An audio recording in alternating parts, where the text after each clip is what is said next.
Welcome into Cougar Tracks here on the KSL Sports YouTube and KSL News Radio, your legacy home of the BYU Cougars. I am your BYU insider, Mitch Harper. It's a football Friday, game day eve, as the Cougars get set to take on the Iowa State Cyclones, and we're breaking down the matchup right here on Cougar Tracks. The top story of the day. The biggest story in the world of BYU sports right here on Cougar Tracks. Number 11 BYU at 7-0, 4-0 in Big 12 play, takes on Iowa State, 5-2 overall, 2-2 in Big 12 play. You would think BYU would be the favorite. They're not. It's a similar spot to last year at this time. Remember the final week of October, BYU traveled to Orlando at UCF. They were a 3-4 football team that was kind of reeling, and BYU found themselves as an undefeated team, as an underdog. So similar spot this year, and Iowa State, kind of like UCF, a little bit reeling. Unlike UCF, though, last year, Iowa State, despite the two-game losing streak, is one of the winningest programs in college football since last year, just like BYU. Both of these teams, since the start of 2024, BYU 18-2, Iowa State 16-5. So these are two programs that win at a high clip. And Iowa State, when they're not on the road and they are home in Ames, they're really good. You think back to their last home game, which was almost a month ago. Remember, BYU was at Colorado in Boulder on that Saturday night. The game before them on ESPN was Iowa State at Arizona, or against Arizona, and that was in Ames. So it's been that long since Iowa State hosted a home game and played in front of their home fans. So they're going to be juiced up, I think, coming out of this bye week to be back at home, homecoming crowd, sold-out crowd. So this should be a revved-up scene in Ames. First time BYU is traveling to Ames since 1974. It's been 51 years, and oddly enough, BYU historically has never had a win against the Cyclones. Remember, 2 years ago, BYU played Iowa State in Provo, first time as Big 12 foes, and Iowa State crushed BYU 45-13. BYU had some special teams miscues to open that game, and away they went. And what's noteworthy in that game is that some of the key personnel from the Iowa State side of things are still in this one, most notably Rocco Becht and Abu Sama. And the ground attacks in this game, I think, are going to be something to watch in this contest. Both teams right now, BYU running the football 232.9 yards per game. BYU's got one of the best ground attacks in college football, led by LJ Martin, who is fifth nationally in rushing yards at 774 yards this season. He was brilliant last week against Utah. On the flip side, Iowa State is averaging 163.9 yards per game, but I think their number is trending up. And I say that because Abu Sama, who gashed BYU 2 years ago, he had 110 yards against the Cougars in that win in Provo. He's playing some of his best football of his Iowa State career. He rushed for 177 yards 2 weeks ago in the loss at Colorado. That was the second most rushing yards he's had in a game in his Iowa State career. And then they're expecting Carson Hansen back as well. Sama's 8th in rushing in the Big 12. Hansen, 12th in rushing in the Big 12 as well. But BYU has the best running back in this game, LJ Martin. And I think if BYU can get 200 yards once again on the ground, they're going to be in a great position. I think that all starts up with the offensive line. They're going to go up against an Iowa State defensive front that's a lot bigger than some of the defensive lines they've faced this year thus far in the Big 12 Conference. A lot of questions surrounding Dominique Orange, the 325-pound defensive tackle for the Cyclones who suffered an ankle injury against Colorado, whether he will play or not. He's on the availability report, but we will see if Dominique Orange is able to go in the interior of that defensive line for Iowa State. But this is a really good matchup, and Iowa State, in their last bye week, that was before the Arizona game, they came out flying. They won that Arizona game 39-14, another spot where they're coming out of a bye, and it feels like they're a little bit rejuvenated, a little bit refreshed, because they were a pretty banged-up football team in their 2-game losing streak, and it's kind of a do-or-die game for Iowa State in many respects. So BYU has to match the intensity. And there's been so much made about the post-Utah letdown this week against the Cyclones. I've stayed consistent that I don't feel that's as big of a story this year, just because BYU had a little bit of a normal night on Saturday. And I think they put so much focus into that with the way that they strategized this calendar this year. Kalani and Dr. Skylar Main, Kalani has referenced throughout the year that he planned things with the sports scientists. That was all mapped out, right after the Alamo Bowl. You're talking, maybe even further back than that. They have mapped this thing out to figure out, what spots they approach certain different weeks. And when this schedule was released in early February, they attacked this week as a one that avoid the letdown against Utah. And everyone, I think, has looked at this schedule since February and said this is a spot where BYU is going to lose.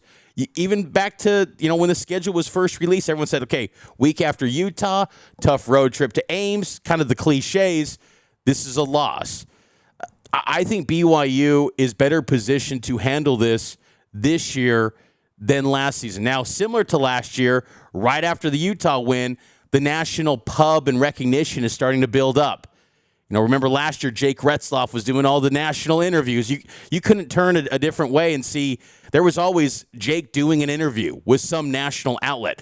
Not as much this week for Bear Bachmeier, but he did make the Sports Center appearance, and he's getting a little bit more national appearances and national recognition this week. And I bring that up just because that can be a little bit distracting. When you're just going through a work week, think back to the Portland State game. I remember after a practice, he and Tiger Bachmeier just casually walking to their cars, and no one's really getting in their way. Now you're probably looking at that time being focused on a few extra interviews and things like that. But I think Bear is a very focused guy, and I think that if anyone can navigate the new workload for a given week, it's Bear Bachmeier. And Bear comes into this game. We talked about the rushing yards. Bear is 17th in the Big 12 with 359 rushing yards. Passing yards, Bear is 10th in the Big 12 with 1,386 yards. Rocco Becht, the Iowa State star quarterback, who's one of the best quarterbacks in a league, the Big 12, that prides itself on its QB club this year. Becht is 7th in passing yards in the Big 12 this season with 1,622 yards. But what's of interesting note on Becht, he has been excellent in home games this season. Becht has completed 72 of his passes at home. By comparison, in road games, 55.8% in games away from Ames. So Becht, he levels up when he's at home in the cozy confines of Jack Trice Stadium, which is the second biggest stadium behind only Lavelle Edwards Stadium in the Big 12 Conference. But BYU's run defense has to be stout at the line of scrimmage in this game. That is going to be key.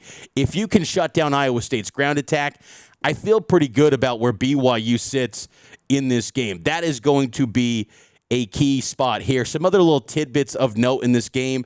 Iowa State is number one nationally in punt returns, 30.5 yards per punt return. But keep in mind, they've only had 4 punt returns this year, and 2 of those were early in the season against South Dakota. So I don't know if there's much to take from that, but Aiden Flora was a guy that popped off some big ones this year. They've also got Xavier Townsend as well. The Cyclones have also been relatively good on penalties, but not the last 2 games. The last 2 games, they've had 15 total penalties.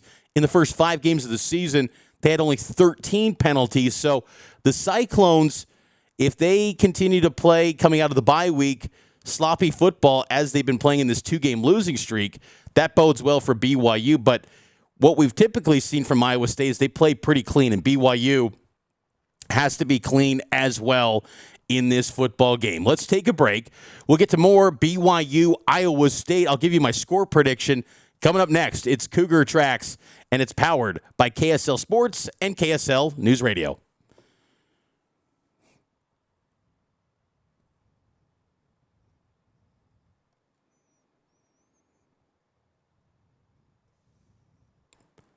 Welcome back into Cougar Tracks here on the KSL Sports YouTube page. Every day we're coming to you at high noon here on YouTube, talking BYU sports on KSL Sports YouTube, and then every night on KSL News Radio at 6:30 p.m. Make sure to subscribe to the show so you can get all the audio updates and video on YouTube as well. Appreciate all of you that have already done that already.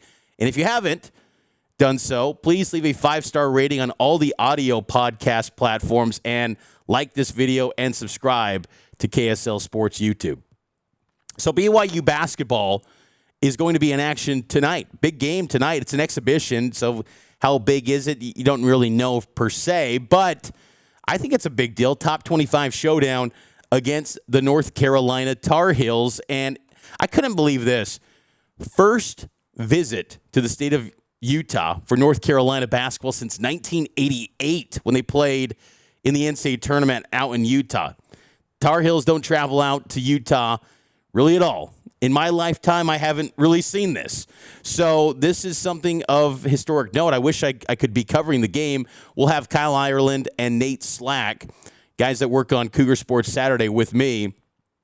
They'll be at the Delta Center tonight. Tip-off at 7 p.m. between the number 8 Cougars and number 25 North Carolina Tar Heels. But it should be a fun contest. Top 25 matchup, 7 p.m. on ESPN. Plus, some players to note. Caleb Wilson for North Carolina, one of the best true freshmen in college basketball this season.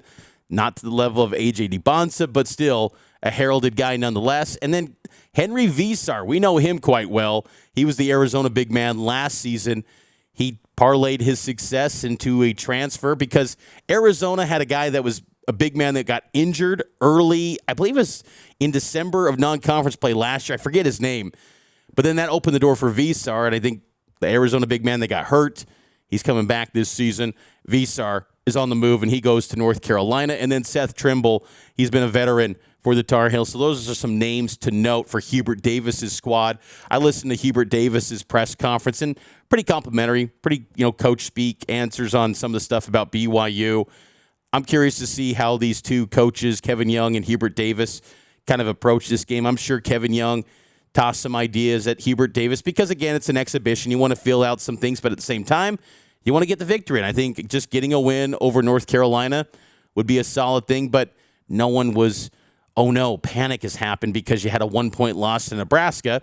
You just want to win this game. I wish, though, this was regular season, and I wish it was in the Marriott Center. For whatever reason, no team ever wants to travel to the Marriott Center anymore unless it's a required game in Big 12 play. It's a shame because it's an incredible venue. It's a historic venue, and it's one that, well, I think a lot of teams know that if they go into that venue, they're probably going to take an L because they know Cougar fans are going to be incredibly hyped, and it is going to be a buzzsaw to get out of that thing. So it goes to the Delta Center, and I'm really curious to see, too, what the crowd looks like because based on the ticket sales and how Cougar fans have been talking on message boards and social media, it doesn't seem like there's much movement on that front. I mean, my family, they didn't get tickets for this one just because of the prices as well, and they've got season tickets. So we'll see what that crowd looks like for the Cougs and Tar Heels tonight, but maybe it's an opportunity, a learning moment to say, hey, maybe we need to reevaluate the pricing for these games at the Delta Center. Maybe it's out of BYU's control.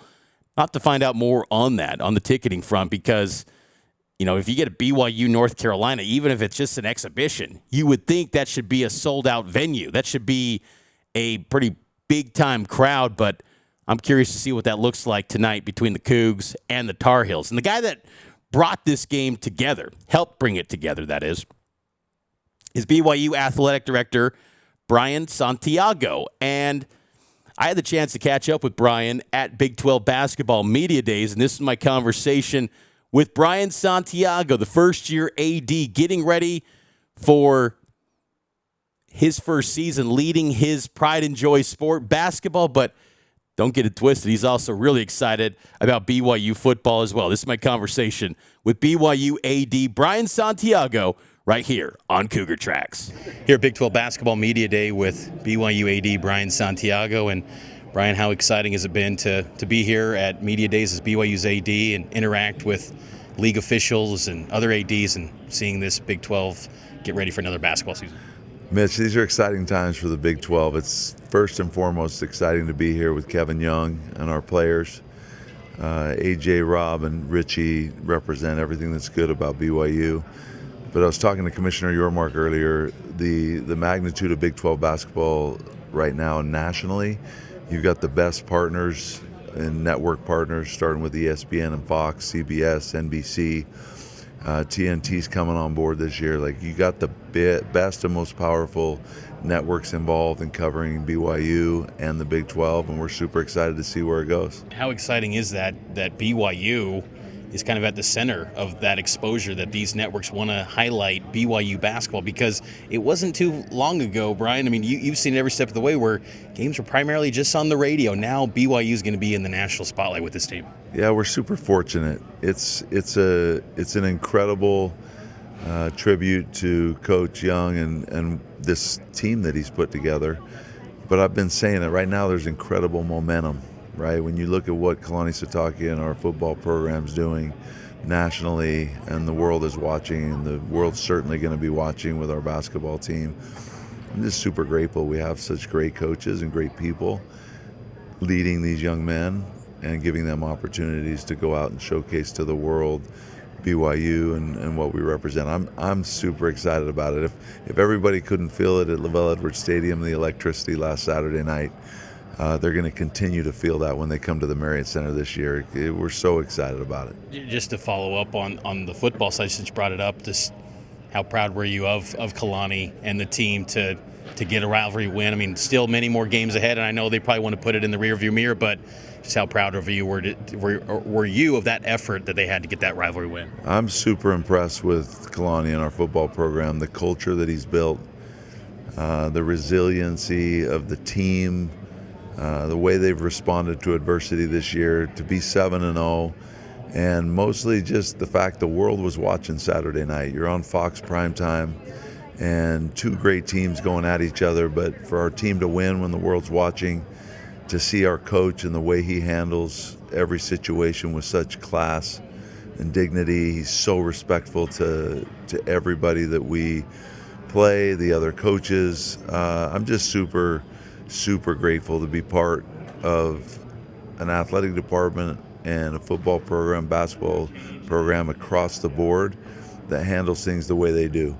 And that was an exciting night. I mean, the energy in LaVell Edwards Stadium, the outcome, you want to win those games when the world's watching, and that's what we did. But I'm super impressed with Kalani and the culture that he's built, and the fact that our players are stepping up in critical moments, making huge plays. You got a quarterback that seems to be able to seize the moment, even when adversity is right in front of you, and then you got all these rest of these players that are doing incredible things. But I'm super impressed with what happened Saturday night, and excited about the rest of the season. In the Big 12, the reward for beating Utah and going 7-0 is a trip to Ames, Iowa against a great opponent Saturday. So we're going to have to continue to be focused and ready. But I'm confident, and I don't get nervous, because I'm confident that our coach is going to have our players ready to go, and we're going to go play great football. And that's what gets me excited. Coming back to basketball, how impressive was it to you to see AJ DeBonsa, when he was asked one word to describe BYU, he said unselfish? AJ's kind of built different. He is, and he's an exceptional young man. The thing that I love about AJ is the human element. I mean, this is a great person who happens to be one of the great basketball talents in all of the world. And I've been saying for the last several weeks, Mitch, that one of the things that I'm most impressed about AJ is how unselfish he is. So the fact that he was asked that question in front of all the media, and his response about BYU basketball is unselfish, that's the one word, that's what describes him. He makes everyone around him better. And that's what's most exciting about this team, is it's built with a bunch of guys that make everybody else around them better. You start talking about Richie, you start talking about Rob Wright, you start talking about, go on in our roster, and certainly with AJ. They're all unselfish. They're playing for the right way, for the right reason. They play the right way. They're unselfish. But I think it all starts and stops with Kevin Young. And Kevin Young goes into year 2. How have you seen him evolve as a coach? I mean, we all saw what happened on the court in year 1, Sweet 16, but how do you think he's different this year in year 2? He's just steady, Mitch. You're talking about a pro, right? You always talk about, hey, handle your business like a pro. He's a pro. And he's very, very steady. Has the command and respect of all the players, everybody in the program. And so these players look to him, and they love his steadiness. And so what I had noticed the most last year is whether in the most stressful moments of the season, when things get a little rocky, he's always steady. And that's what you want in a leader, someone that's going to be steady, that's going to be consistently great no matter what the situation. And I'm just so impressed of how aware he is of everything that's going on and the way he handles his business. I mean, I just said this a few minutes ago, that's an elite group of coaches up on that stand. You have Hall of Famers up on that stand, Kelvin Sampson, Bill Self, Johnny Dawkins. Like you go across the board with the coaches that are on that stand, and there's nobody I'd rather have coaching BYU than Kevin Young. And he's built quite the roster, and their preseason top 10 team. I think fans are dreaming big, Brian, about this team. What are your expectations for this group? You've been seeing this team practice and get ready for this year. What are your expectations? I know their expectations are greatness. They're chasing greatness, and my expectation is that they play great basketball, and they do it together, and they're united. That's what my expectation is for this team. I'm fully aware of the possibilities and dreams that we all have of making a huge run. But I'm just confident, and same thing I feel about Kalani and our football program. I'm confident that Kevin Young will get this team to play together and play the right way, and that we'll go play great basketball. And that's great for me. How rewarding is it for you to see that both football and men's basketball, and look, there's other programs too, but just kind of talking about the revenue generators right now, that they're in the mix to do big things that these sports have to offer, whether it's playoff, Final Four. I mean, everything's kind of on the table. It seems like personnel, staff, everything's there. Just how rewarding is that for you, and what's led to this? Well, what's led to this is making sure that you have the very best coaches in the country, and that's what we have in football and basketball. Kalani and Kevin Young are not only the best coaches in the country, aligned with BYU in a perfect way, but they are leaders of men. Like, these are two of the best human beings that you're ever going to find in college athletics. And there's something to be said about that. And when you have coaches that are that caliber, that do things the right way, that's when incredible things can happen. And so what gets me excited is it's not by chance that they've built a culture like they've built. It's not by chance that they've put these rosters together. These young men are attracted to these guys. They know they're going to lead them and help them chase their dreams on the court and on the field, but they're also going to help them develop into some of the best human beings, and they're going to help them prepare to go out and change the world. It's way bigger than sport, Mitch, and that's what gets me excited, is that we can chase greatness, we can chase excellence, compete at the very highest level, be nationally relevant, but we have two coaches that are going to do it the BYU way. And that's what gets me super excited about the future, and I'm excited to see how it plays out. It's going to be awesome. Last thing for you, Brian, do those two coaches ever participate in morning runs with you? They don't participate in morning runs. Kalani talks a lot about coming and playing some ball. He's actually a hooper. Kalani's a hooper, and he loves talking about ball, which makes me super excited that he loves basketball so much. KY, I think, just wants to keep things together. He has not participated in morning ball. Maybe that's okay. But I know certainly they'd always be welcome. It's nice that you bring that up. The reality of it is the relationships we all have, that's what makes this fun, right? Like, every day when we come to work, if you get to go to work and chase dreams with guys like Kalani Sitake and Kevin Young, like, let's go. That's what gets me excited, and I also feel that way about all of our coaches at BYU. I mean, I could start going down the list. You got Ed Eyestones and Diljit Taylors and Lee Camard, who we were with yesterday here with our women's team, taking over for the first year, and the list goes on and on. Like, I'll go to battle with these people every day because they're just great people, and we can chase dreams together and have a great time doing it. And that's BYU Athletic Director Brian Santiago. Appreciate the time with Brian in Kansas City for Big 12 Basketball Media Days. Taking our final time out, we'll get to a BYU Iowa State score prediction coming up next here on Cougar Tracks.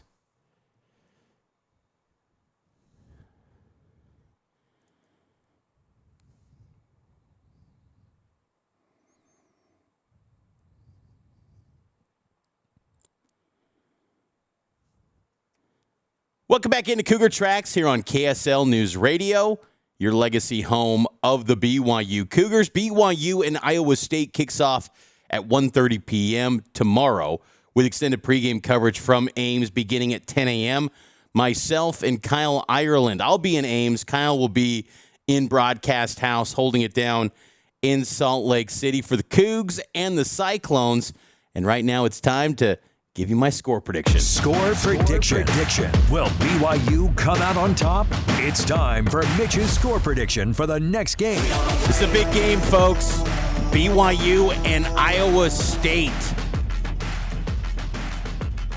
I've discussed it already, but you've got to run the ball at a high level as you've been doing this entire season if you're BYU.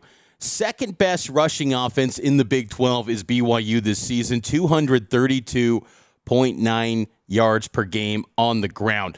One thing, though, of note, too, on the flip side, defensively, BYU has struggled a little bit rushing on defense, giving up at least 150 yards on the ground in the last 4 games. They gave up 226 versus Utah.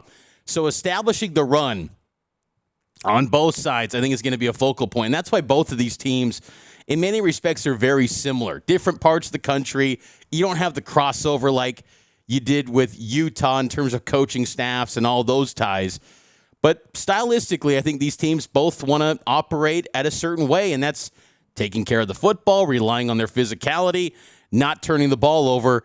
That's a recipe for success for both BYU and Iowa State, but running the football will be critical, and BYU's run defense has to step it up because the last handful of weeks, they've been giving up more and more yards, and they're now number 46 nationally in stopping the run, whereas before, early in the season, they were tops in the country. That number is kind of inflating a little bit, especially after giving up 226 on the ground to the Utes. You got to avoid turnovers, as I noted. Iowa State has 37 interceptions since 2023, tied for 10th nationally. One of the few teams that's better than them, BYU since 2023 has 45 interceptions behind only Notre Dame and Texas. So that's some noteworthy stuff. So BYU secondary, that is kind of rounding into form despite the injuries with Raider DeMooney, Tommy Parasis, Marcus McKenzie.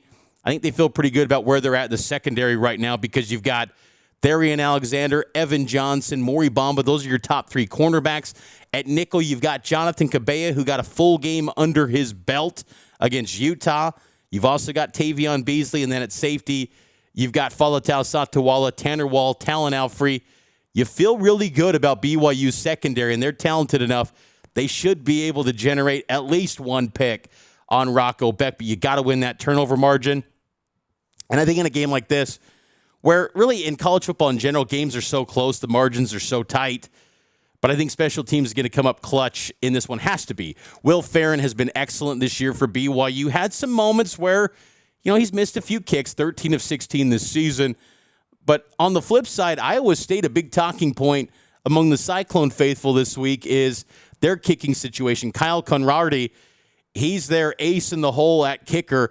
Remember, he had a 63-yarder in the game against South Dakota earlier this year. He's 7 of 9 on the season in field goals. If they have him, they feel like their star kicker is back in Stowe, but he is on the availability report, so we'll see if he gives it a go. He's expected to play, but again, you just never know. We'll see what happens officially in that 90 minutes before kickoff report. So my final score prediction, I've got BYU winning this football game. I think BYU gets it done and goes into the bye week with an 8-0 record. This is an empty the tank moment for BYU. My score prediction, BYU 27, Iowa State 21. I think BYU's defense tightens up a little bit. They're a little bit stronger on the defensive front this week, limiting rushing yards for Iowa State. I think they keep them under 150 yards rushing the football, which would be huge because, again, I've laid out Carson Hansen, Abu Sama, two of the best running backs really in the Big 12, but now they got their two-headed monster ready to go for this game. Hansen is on the availability report, but he's expected to play. I like the feelings of this BYU football team right now, and I just think they continue to find ways to win. This narrative building that they almost just luck out every single week, no, they're just opportunistic, and it's complimentary football. It's just not glamorous. It's not a sexy brand of football that BYU plays, but it's solid, and guess what?